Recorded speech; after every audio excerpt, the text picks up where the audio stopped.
Sobrang nakaka-proud po yung video na ito bilang isang Pilipino. Kamakailan lang po, no, habang ginaganap yung malaking event nila Westeso, yung Superbet United. Alam nyo ba na may ginaganap po dito isang malakihang international tournament? Ito po yung First Bangkok Summer International Chess Open na nilahukan ng mga Grandmaster, International Master at kabilang po dyan, walang iba kundi si I.M. Concho ng Philippines. Ang matindi po dito, kaya nakaka-proud, Michael Concho scored 9 points out of 9 games. Pusang gala, pinerfect.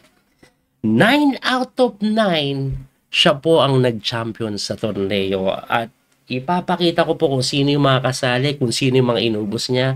Pero bago yon, silipin muna natin itong napakagandang laro niya na mamamangha ka talaga. Kakaiba po talaga yung mga sacrifice. Ito po, simulan na natin. Nangyari po ito nung round number 3. Kalaban niya po, isa pong candidate master from Myanmar. Puti po, si CM Nailin Tun ng Myanmar. Ang tinira niya po E4 at si IM Michael Concho, ang tinira niya po ay E5. Sinagot po yan ng Knight F3, Knight C6, Bishop C4, Italian game na tinirahan ng Knight F6 na yung tinatawag po nilang two knights defense na sinagot ng isang tirang hindi mo masyadong nakikita sa high level game pero nakakatakot na weapon ito. Ito po yung Knight G5. Mas kilala po yan sa tawag na Pride Lever pero dito po sa Lichess, ang tawag po sa kanya ay two knights defense, Knight attack. So, Italian game na kung saan kadalasan ginagawa talaga dyan D5 eh. Ngayon, pagka D5, kinakapture yan. And then, Knight A5 yung pinaka-popular. Just want to let you know guys, yung capture po dito, yan yung Pride Lever na kung saan nauwi po sa sacrifice yan. Ayan, no, dito lang po. So, nagawa ko na ng video yan. Panoorin nyo sa mga opening trap na video ko. Pero, pinasok nga ni Concho yung Knight A5 hitting the bishop. Ito po yung Polerio defense sa Italian na two knights defense na kung saan hitting the bishop, chumicheck po yan. And then nagsi-C6, kinakapture, pagka takes po ng pawn, umaatras yung bishop. Ayan. At ito po ay popular na linya na kung saan, alam nyo ba, ginagamit ito ni Wesley So at madalas nakalaban niya kung sino? Si Magnus Carlsen. Puti po si Wesley, black si Magnus. So, ang ginagawa po dito ni Magnus, Knight to D5 immediately. Na kung saan, inatake po yung kabayo na umaatras sa may F3. Pag atras sa F3, sinasagot lang po yan ng Bishop T6 develop. Tapos yung white nagka-castling. Ayan, Magnus Carlsen versus Wesley. So yan, nagka-castling naman dito ang itim. Tapos nagro-rook E1 na sinagot lang yan ni Magnus ng F5. Grabe ka, F5 lang. No? Abay, binigay yung pawn. Pero ano bang threat niyan? Pag hindi mo kinapture, mag-i-E4. Kaya nga, kinakapture talaga yan. At pagka-take, sinasagot lang yan ng Queen F6. Kung titingnan nyo mabuti, guys, 2 pawns down na ang item. Pero ano bang kapalit ng 2 pawns na yan? Yung piyesa niya po, natutulog pa. Piyesa ng white. So, aktibo, may malakas na bishop umaatake doon. At dito nga po, ang sabi po ng engine, bumalik ka lang daw, Knight F3, kahit na 2 pawns up ang white, equal. Kasi atakihin yan eh, mag-G5. Ganun po yung common dyan. Ngayon, napaisip dito si Nailin Tun at siya po ay nag-Knight C4, second best move. Pero hindi maganda. Bakit niya ginawa yung Knight C4? Gusto niya pong i-simplify. Kinapture po yan, bishop takes, ayan. Bakit gusto niya i-simplify? Kasi lamang siya ng 2 pawn. Eh pag nagkapalit-palit yung pyesa, eh di winning na. Diba? Ganun kasimple, endgame mo na lang. Kaso, ito po si Concho, tumira po ng Queen H4 lang. Hitting the bishop. At ang matindi, may threat dito na sinagot ng porsadong tirang Bishop takes D5 with a check po yan. Porsado mong kainin. And then after capture, nag-G3.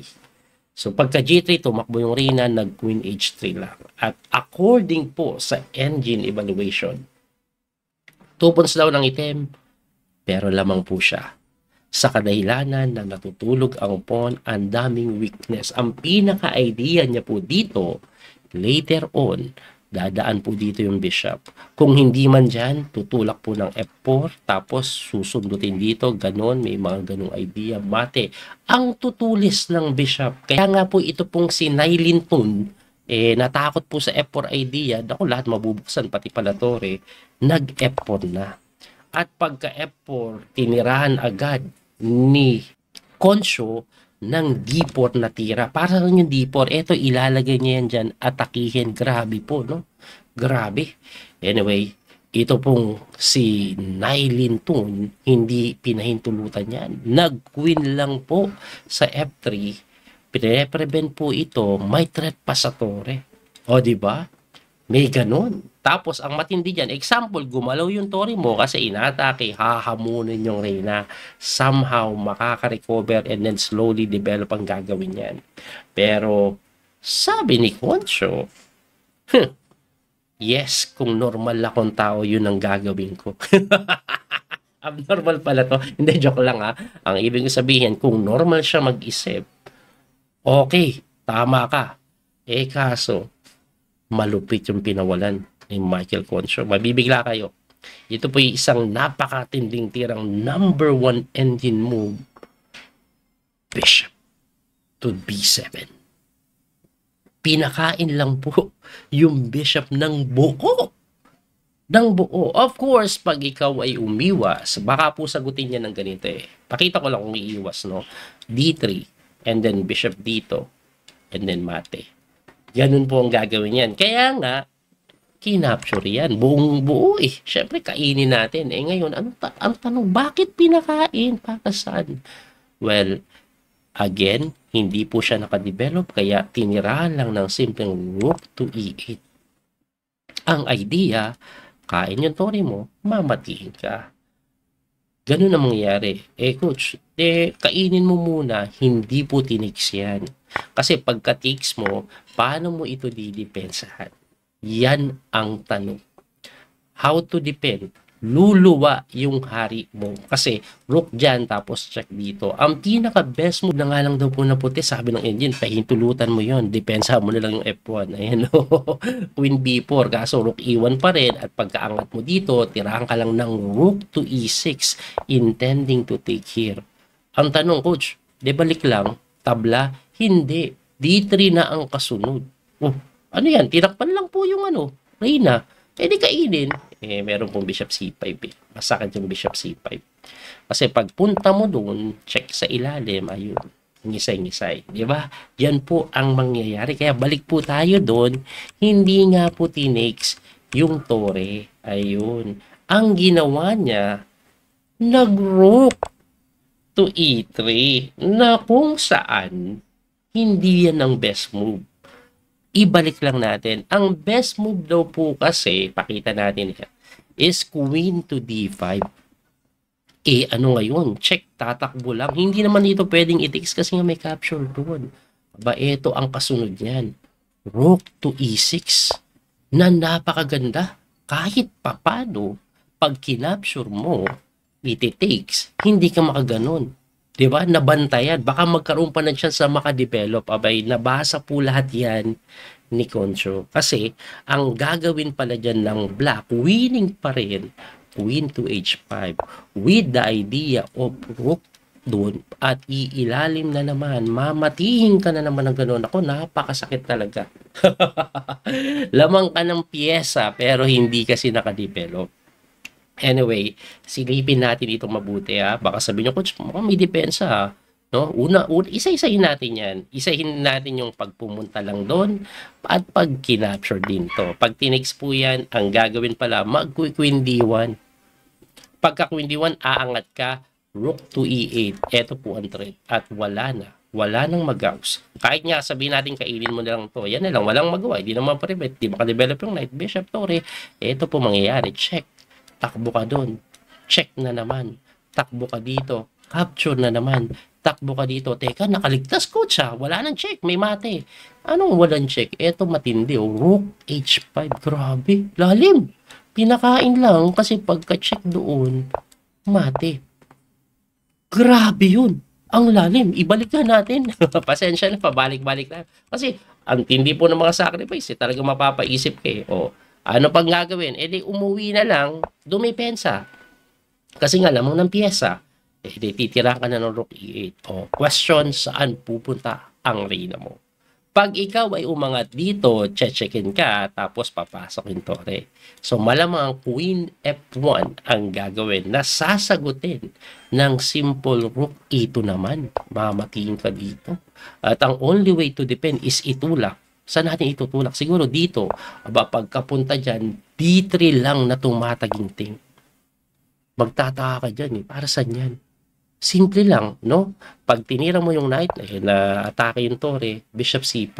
Saan ka pupunta? On the square, and then sasagutin lang ng rook f2 with the idea of queen f3. Nisay na naman. Pero siguro sasabihin nyo, coach, may capture dito ah. Oh, walang check. Hindi na makacheck dito, bantay. Hindi makacheck dito, bantay. Hindi ka makacheck dito, mapapalit. Yari ka. At ang matindi pa dyan, may threat pa siya back ng checkmate. Diba? Napakaganda. Huwag kayong magulo. Force checkmate na pala yan in 6 move. Ang simpleng tira, parang hindi naman to simple, eh isang kalokohang tirang bishop to d4. Hanip na laban to. Ano meron dyan? Pinakain yung bishop. Pag tiniks mo kasi, may check doon. Eh anong purpose niyan? Hinarangan yung reyna. Eh bakit kailangan harangan? Sugswang, walang tira. Walang tira. Hindi makagalaw yung knight, may check doon. Hindi makagalaw yung tore, walang silbi. Ang pinakasimple na nga lang nagagawin mo, teka lang bantay sarado pa rin naman check, baka pwede ito. Pagka ganyan mo, queen g4, eto na. Hindi mo madipensahan. Shakit. Pag nanakbo ka naman kasi dyan, may simple queen h3 pa rin. Walang solusyon yung mga check. Mati ka talaga. Grabe kahirap ng larong ito, no? Ang lalim. Ang tindi. Anyway, hindi nga yun ang mga nangyari. Ang nangyari po ay nag-rook to e3 na kinapture, binawi. And then saka po kinapture. So, ang ending, quality up pa si Concho. Pero, ang maganda for the side of white, eh, lamang naman siya ng pawn. At mukhang makaka-recover pa. Pwede pang tumalon dun eh.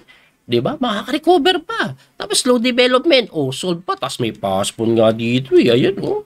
Tapos nakahang pa to.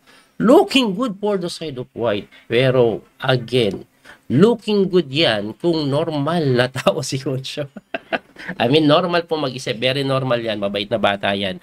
Kung normal na tira ang gagawin. Pero si Concho, hindi pa siya tapos sa kanyang mga sacrifice.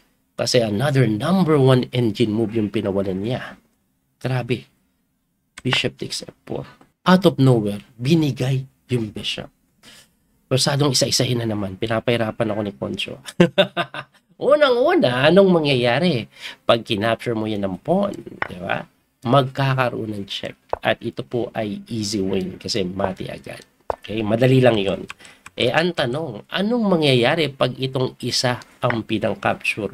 Magkakaroon ng simple rook f6 or even rook d8. Ang rook f6 intending to go rook g6. Ang rook dito intending to check sa ilalim. Ubus daw. Walang magawa. Yes. Ang tanong, di wag nating kainin. Ipalit na lang natin. Pag pinalit mo naman, will happily take that queen, capture, bishop takes, at napabagsak na yung mga pawn. Quality up pa. May mga ganito pang check. Wala. Ubus. Kaya balik tayo dun.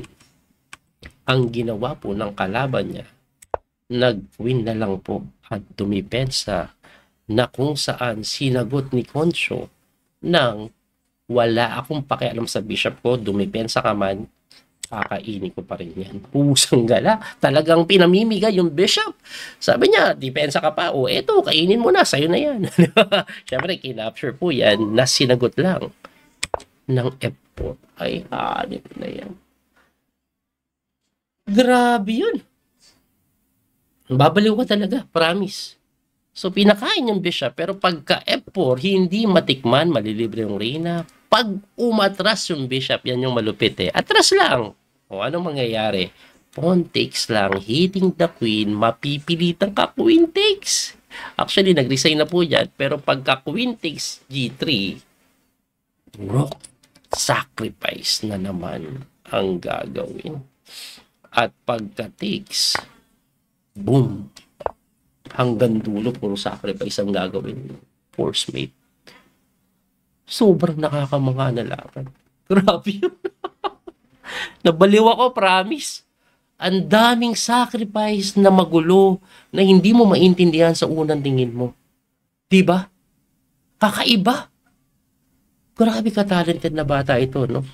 Ang alam ko, 18 or 19 years old itong si Jacob.